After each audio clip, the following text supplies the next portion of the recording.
Chapter 6, The Little House. Foolish Toodles was standing like a conqueror over Wendy's body when the other boys sprang, armed, from their trees. "You're too late," he cried proudly. "I have shot the Wendy. Peter will be so pleased with me." Overhead, Tinker Bell shouted, "Silly boy," and darted into hiding. The others did not hear her. They crowded round Wendy. As they looked at a terrible silence fell upon the wood. If Wendy's heart had been beating, they would have all heard it. Slightly was the first to speak. "This is no bird," he said in a scared voice. "I think this must be a lady." "A lady?" said Toodles, and fell a-trembling. "And we have killed her," Nib said hoarsely. They all whipped off their caps. "Now I see," Curly said. "Peter was bringing her to us." He threw himself scornfully on the ground. "A lady to take care of us at last," said one of the twins, "and you have killed her." They were sorry for him, but sorrier for themselves, and when he took a step nearer them, he turned from them. Toodles' face was very white, but there was a dignity about him now that had never been there before. "I did it," he said, reflecting. "When ladies used to come to me in dreams, I said, 'Pretty mother, but when at last she really came, I shot her.'" He moved slowly away. "Don't go," they called in pity. "I must," he answered, shaking. "I'm so afraid of Peter." It was at this tragic moment that they heard a sound which made the heart of every one of them rise to his mouth. They heard Peter crow. "Peter!" they cried, for it was always thus as he signaled his return. "Hide her!" they whispered, and gathered hastily around Wendy, but Toodles stood aloof. Again came that ringing crow, and Peter dropped in front of them. "Greetings, boys!" he cried, and mechanically they saluted. And then again was silence. He frowned. "I'm back," he said hotly. "Why do you not cheer?" They opened their mouths, but the cheers would not come. He overlooked it in his haste to tell the glorious tidings. "Great news, boys!" he cried. "I have brought at last a mother for you all." Still no sound, except for a little thud from Toodles as he dropped on his knees. "Have you not seen her?" asked Peter, becoming troubled. "She flew this way." "Ah me," one voice said, and another said, "Oh, mournful day." Toodles rose. "Peter," he said quietly, "I will show her to you." And when the others would still have hidden her, he said, "Back, twins, let Peter see." So they all stood back and let him see. And after he had looked for a little time, he did not know what to do next. "She is dead," he said uncomfortably. "Perhaps she is frightened at being dead." He thought of hopping off in a comic sort of way till he was out of her sight and then never going near the spot anymore. They would have all been glad to follow if he had done this. But there was the arrow. He took it from her heart and faced his band. "Whose arrow?" he demanded sternly. "Mine, Peter," said Toodles on his knees. "Oh, dastard hand," Peter said, and he raised the arrow to use it as a dagger. Toodles did not flinch. He bared his breast. "Strike, Peter," he said. "Strike true." Twice did Peter raise the arrow, and twice did his hand fall. "I cannot strike," he said with awe. "There is something that always stays my hand." All looked at him in wonder, save Nibs, who fortunately looked at Wendy. "It is she!" he cried. "The Wendy lady! See her arm?" Wonderful to relate, Wendy had raised her arm. Nibs bent over her and listened reverently. "I think she said, 'Poor Toodles,'" he whispered. "She lives," Peter said briefly. Slightly cried instantly, "The Wendy lady lives!" Then Peter knelt beside her and found his button. You remember she had put it on a chain that she wore around her neck. "See," he said, "the arrow struck against this. It is the kiss I gave her. It has saved her life." "I remember kisses," Slightly interposed quickly. "Let me see." "Aye, that is a kiss." Peter did not hear him. He was begging Wendy to get better quickly so he could show her the mermaids. Of course, she could not answer yet, being still in a frightful faint, but from overhead came a wailing note.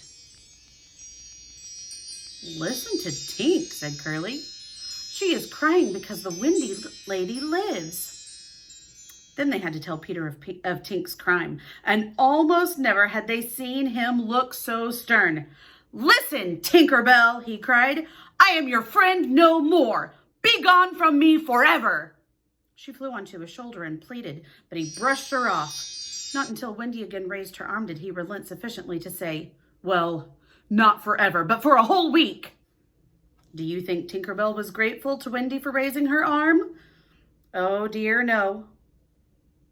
Never wanted to pinch her so much. Fairies indeed are strange, and Peter, who understood them best, often cuffed them. But what to do with Wendy in her present delicate state of health? Let us carry her down to the house, Curly suggested. I said slightly, that is what one does with ladies. No, no, said Peter, you must not touch her. It would not be sufficiently respectful.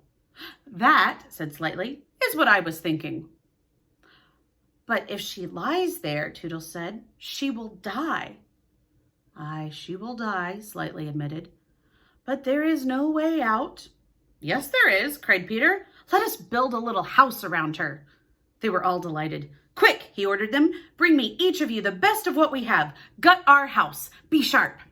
In a moment, they were as busy as tailors the night before a wedding. They scurried this way and that, down for bedding, up for firewood, and while they were at it, who should appear but John and Michael? As they dragged along the ground, they fell asleep standing, stopped, woke up, moved another step, and slept again.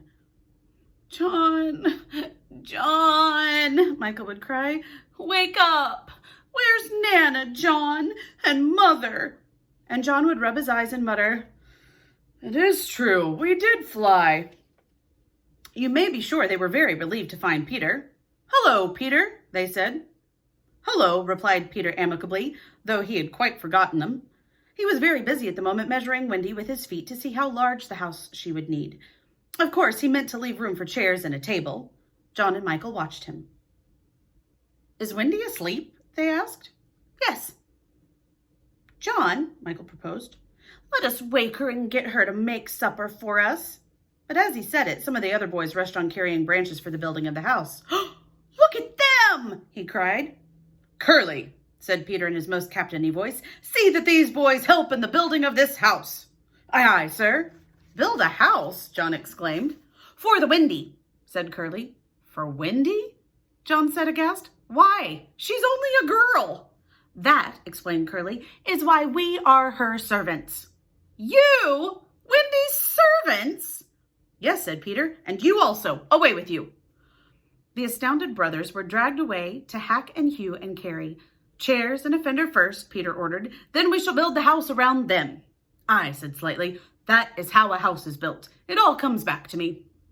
Peter thought of everything. Slightly, he ordered, fetch a doctor. Aye, aye, said Slightly at once, and disappeared, scratching his head. But he knew Peter must be obeyed, and he returned in a moment wearing John's hat and looking solemn. Please, sir, said Peter, going to him, are you a doctor? The difference between him and the other boys at such a time was that they knew this was make-believe, while to Peter, make-believe and true were exactly the same thing. This sometimes troubled them, as when they had to make believe that they had dinners. If they broke down in their make-believe, he rapped them on the knuckles. Yes, my little man, anxiously replied Slightly, who had chapped knuckles. Please, sir, Peter explained, the lady lies very ill. She was lying at their feet, but Slightly had the sense not to see her. Tut, tut, tut, where does she lie? In yonder gale. I will put this glass thing in her mouth, said Slightly, as he made believe to do it, while Peter waited. It was an anxious moment when the glass thing was withdrawn. How is she? Inquired Peter. Tut, tut, tut, said Slightly. This has cured her. Ah, I'm glad, said Peter. I will call again in the evening, Slightly said. Give her beef tea out of a cup with a spout to it. But after he had returned the hat to John, he blew a big breath, which was his habit upon escaping a difficulty. In the meantime, the wood had been alive with the sound of axes. Almost everything needed for a cozy dwelling already lay at Wendy's feet. If only we knew, said one, the kind of house she likes best. Peter, shouted another, she's moving in her sleep. Her mouth opens, cried a third, looking respectfully into it. Oh, lovely. Perhaps she's going to sing in her sleep, said Peter. Wendy, sing the kind of house that you would like to have. Immediately, without opening her eyes, Wendy began to sing. I wish I had a pretty house, the littlest ever seen, with funny little red walls and a roof of mossy green. They gurgled with joy at this, for by the greatest good luck the branches they had brought were sticky with red sap, and all the ground was carpeted with moss. As they rattled up the little house, they broke into song themselves. We've built the little walls and roof and made a lovely door, so tell us, Mother Wendy, what are you wanting more? To this she answered rather greedily. Oh, really, next I think I'll have gay windows all about, with roses peeping in, you know, and babies peeping out. With a blow of their fists, they made windows, and large yellow leaves were the blinds. But roses? Roses, cried Peter sternly. Quickly, they made believe to grow the loveliest roses up the wall. Babies? To prevent Peter ordering babies, they hurried into song again. We've made the roses peeping out, the babes are at the door. We cannot make ourselves, you know, 'cause we've been made before. Peter, seeing this to be a good idea, at once pretended that it was his own. The house was quite beautiful, and no doubt Wendy was very cozy within, though of course they could no longer see her. Peter strode up and down, ordering finishing touches. Nothing escaped his eagle eye. Just when it seemed absolutely finished, there's no knocker on the door, he said. They were very ashamed, but Toodles gave the sole of his shoe, and it made an excellent knocker. Absolutely finished now, they thought. Not a bit of it. There's no chimney, Peter said. We must have a chimney. It certainly does need a chimney, said John importantly. This gave Peter an idea. He snatched the hat off John's head, knocked out the bottom, and put the hat on the roof. The little house was so pleased to have such a capital chimney that, as if to say thank you, smoke immediately began to come out of the hat. Now, really and truly, it was finished. Nothing remained to do but to knock. All look your best, Peter warned them. First impressions are awfully important. He was glad no one asked him what first impressions are. They were all too busy looking their best. He knocked politely, and now the wood was as still as the children. Not a sound to be heard, except from Tinker Bell, who was watching them from a branch and openly sneering. What the boys were wondering was, would anyone answer the knock? If a lady, what would she be like? The door opened, and a lady came out. It was Wendy. They all whipped off their hats. She looked properly surprised, and this was just how they had hoped she would look. Where am I? She said. Of course, Slightly was the first to get his word in. Wendy, lady, he said rapidly, for you we built this house. Oh, say your please, cried Nibs. Lovely, darling house, Wendy said, and they were the very words they had hoped she would say. And we are your children, cried the twins. Then they all went on their knees and holding out their arms cried, Oh, Wendy lady, be our mother. Ought I? Wendy said, all shining. Of course, it's frightfully fascinating, but you see, I'm only a little girl. I have no real experience. That doesn't matter, said Peter, as if he were the only person present who knew all about it, though he was really the one who knew least. What we need is just a nice motherly person. Oh dear, Wendy said, you see, I feel that is exactly what I am. It is, they all cried. We all saw it at once. Very well, she said. I will do my best. Come inside at once, you naughty children. I am sure your feet are damp. And before I put you to bed, I have just time to finish the story of Cinderella. In they went. I don't know how there was room for them, but you can squeeze very tight in the Neverland. And that was the first of many joyous evenings they had with Wendy. By and by, she tucked them up in the great bed in the home under the trees. But she herself slept that night in the little house, and Peter kept watch outside with drawn sword, for the pirates could be heard carousing far away, and the wolves were on the prowl. The little house looked so cozy and safe in the darkness, with a bright light showing through its blinds, and the chimney smoking beautifully, and Peter standing on guard. After a time, he fell asleep, and some unsteady fairies had to climb over him on their way home from a party. Any of the other boys obstructing the fairy path at night, they would have mischiefed, but they just tweaked Peter's nose and passed on.